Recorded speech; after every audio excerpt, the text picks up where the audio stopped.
Голландские высоты являются территорией Сирии, и ни одно государство не имеет права признавать их частью своей территории. Об этом заявил президент Сирии Ахмед аш-Шара, подчеркнув, что любые попытки изменить статус Голан противоречат международному праву. По его словам, ни одно государство не вправе передавать эти земли или признавать их принадлежность к другой стране. Он также отметил, что более 134 государств мира продолжают считать голландские высоты сирийской территорией. На полях Анталийского дипломатического форума президент Сирии Ахмед аш-Шара провел встречу с президентом Турции Реджепом Тайипом Эрдоганом. В переговорах приняли участие делегации двух стран. В ходе встречи обсуждались пути укрепления двусторонних отношений, а также перспективы расширения сотрудничества в различных политических, экономических и гуманитарных сферах. Кроме того, в рамках форума к переговорам президента Азербайджана и премьер-министра Пакистана присоединился президент Турции Реджеп Тайип Эрдоган, что подчеркнуло активную роль Анкары в региональной дипломатии и ее стремление участвовать в ключевых политических процессах. Турецкий внешнеполитический аналитик Айдын Сезер считает, что жесткая риторика, звучащая в последнее время со стороны лидеров Турции и Израиля, в первую очередь ориентирована на получение внутриполитических дивидендов. По его мнению, вероятность прямого вооруженного столкновения между двумя странами равна нулю. Эксперт поясняет, что Турция является членом НАТО и входит в политико-военный блок западных стран. Этот альянс, возглавляемый США, полностью поддерживает Израиль и проводит внешнюю политику в одном с ним русле.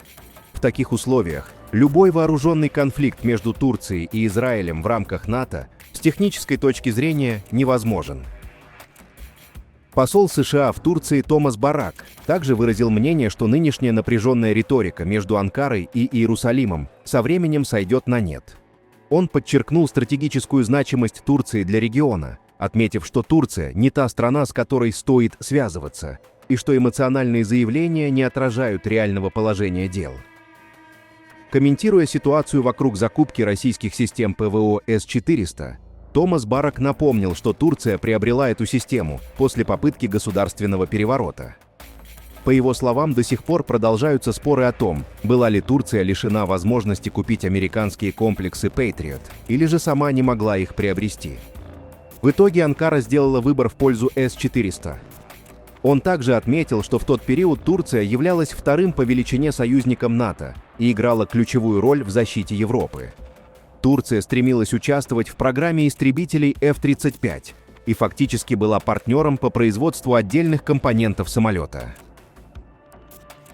Однако после закупки С-400 Конгресс США ввел санкции, что привело к исключению Турции из программы. По мнению посла, санкции не являются эффективным инструментом давления. Он отметил, что государства, попадающие под санкции, становятся более изобретательными и находят способы обхода ограничений. В результате Турция отказалась от участия в программе F-35, но при этом продолжила усиливать собственный оборонный потенциал. Барак также заявил, что президенты Дональд Трамп и Реджеп Тайип Эрдоган возобновили прямой диалог. По его словам, ситуация вокруг Халкбанк стабилизировалась. Переговоры по модернизации и поставкам F-16 были вновь запущены, а сам альянс НАТО начал адаптироваться к новым реалиям. Он выразил уверенность, что вопрос С-400 в перспективе будет урегулирован, а участие Турции в программе F-35 вновь может стать возможным. Посол также напомнил, что у Греции на вооружении имеются российские системы С-300 наряду с истребителями F-35, отметив, что греко-турецкие противоречия носят исторический характер и остаются одним из наиболее сложных вопросов в регионе.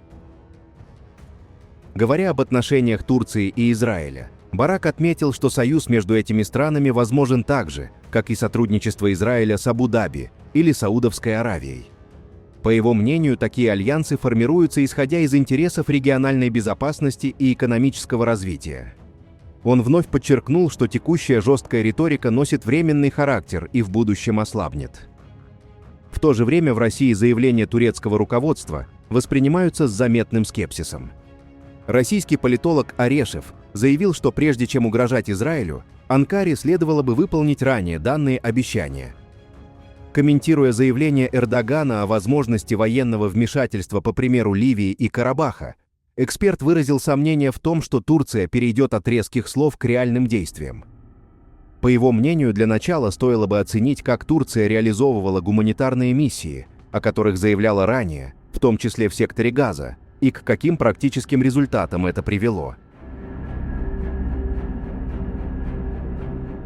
Независимо от исхода возможного перемирия с Ираном, усиление шиитской идентичности, вероятно, будет определять будущие конфликты в регионе. В Ливане это усложняет изоляцию Хезболлы. Несмотря на военное давление, движение сохраняет и даже наращивает поддержку внутри шиитской общины. Возможные операции Израиля по модели Рафаха с масштабными разрушениями и риском длительного присутствия израильской армии воспринимаются как прямая угроза и способствуют консолидации шиитских сил. Даже ранее конкурировавшие Хезболла и Амаль сближаются под внешним давлением. Похожая динамика возможна и в Ираке. Шиитские вооруженные группы активизируются на фоне опасений вмешательства США и Израиля, а также риска возрождения суннитского экстремизма.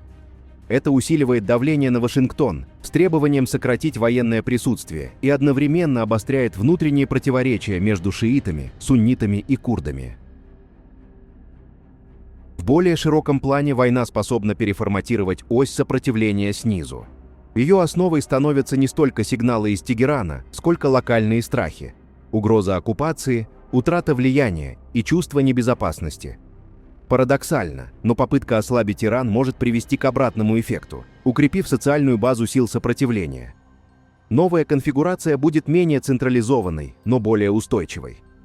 На фоне противостояния США, Израиля и Ирана проявился и фактор Кашмира. В ходе конфликта кашмирские мусульмане активно поддерживали Иран, что во многом объясняется историко-культурной близостью и персидским влиянием на распространение ислама в регионе. Ключевой вопрос теперь – какие последствия это будет иметь? Иран традиционно расширяет влияние через аффилированные структуры, продвигая идеи исламской революции и формируя шиитский полумесяц. Ему удалось укрепить позиции даже в преимущественно суннитской Нигерии, где сформировалось крупное шиитское сообщество. В этом контексте нельзя исключать попытки Тегерана создать подобные структуры и в Кашмире. Для Ирана это дает несколько выгод: рост влияния в исламском мире, политические и финансовые дивиденды, а также возможность сближения с Пакистаном. Дополнительным фактором выступает Китай, заинтересованный в росте нестабильности в Индии и потенциально готовый поддерживать такие процессы. В итоге новая крупная война в Персидском заливе может привести к тому, что при участии корпуса стражей исламской революции конфликт в Кашмире получит новый импульс и станет более масштабным. Параллельно обсуждается информация о возможной передаче Китаем Ирану радиолокационных станций X-диапазона. Такие системы подходят для раннего предупреждения, но уязвимы без развитой спутниковой разведки, РЭБ и эшелонированной ПВО. Эксперты предупреждают, что следующий конфликт может оказаться значительно более опасным, вплоть до обсуждения в аналитической среде сценариев применения США тактического ядерного оружия для поражения ракетной инфраструктуры Ирана.